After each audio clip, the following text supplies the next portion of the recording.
Clickbait is effective. It really doesn't matter what you're selling. Content, an event, a day well spent, it works. Like 90%. Because it's a promise. This will be unbelievable, shocking, provocative. But what does any of that have to do with Delhi's pollution issue?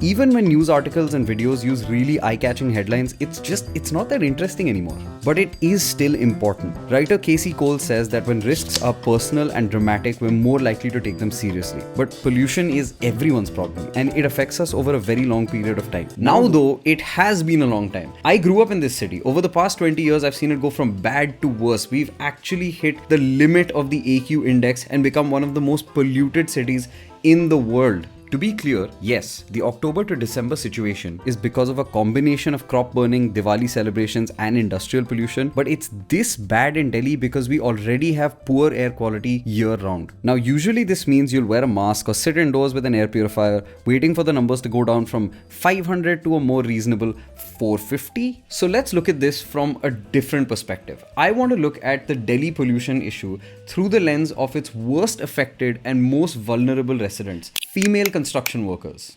Construction sites are some of the most dust-laden, emissions-heavy places in the city. The air is like a soup of suspended particulate matter, and considering the rest of Delhi is in a smokescreen, you can imagine this is not the best spot for hard manual labor. And why specifically female workers? Well, because not only do they work through the terrible conditions at the construction sites, for less money than their male counterparts by the way, they are also exposed to indoor pollutants in the form of oil vapors, toxic smoke, and dust from cooking, cleaning, and managing their homes. These women have migrated from all over the northern states of India in search of better living standards, education for their kids, and the hope that they can earn more. But of course, they're still extremely poor. The highest earning 3% of women only make about 1 lakh rupees in a year. This means they don't have access to even basic sanitation and healthcare. In the past week, I visited a settlement northwest of Delhi where many of them live. People were moved here to Savda during the lead up to the Commonwealth Games in 2010 as part of a relocation program. When you live in a place like this, your priorities are very different. Besides the honestly terrible situation with overall pollution, in a recent survey, 75% of women said that they knew about air pollution, but less than 2% of them have ever approached anyone to report the issue. What it can do in terms of health effects, breathlessness, lung disease, skin allergies, scoliosis, is not even a topic of discussion for them. In fact, most of the time they need to take their infants and young children to the construction site with them, which is obviously not good. But the thing is, even for women who know about it, air pollution and its health impacts are not a priority. They care about wages and getting paid on time. The reality is, you don't get to think about workplace safety when you're worried about putting food on the table for your family. And of course, the pandemic didn't help their case, with many women having to return to their villages because there just wasn't any work in the cities. Now you might be thinking, well, what does the government think of all of this? In an effort to curb the pollution issue in Delhi,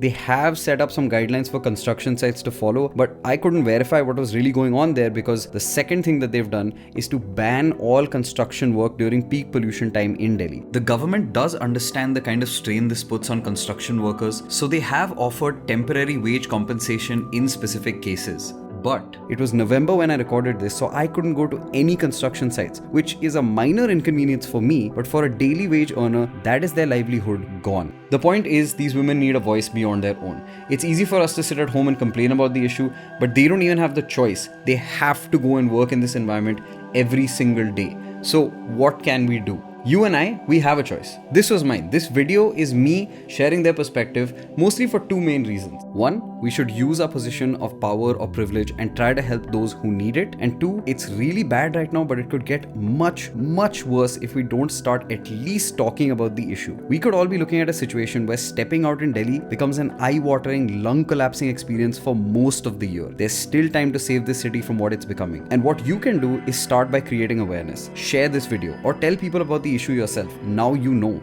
But also, download the Green Delhi app. You can use that to lodge specific complaints around pollution in Delhi. And if you or someone you know runs a construction company or a construction site, follow the rules. They help. And of course, thanks for watching. This has been a really eye-opening experience for me. I want to also thank the Mahila Housing Trust who showed me around the space and kind of gave me all the information that I needed.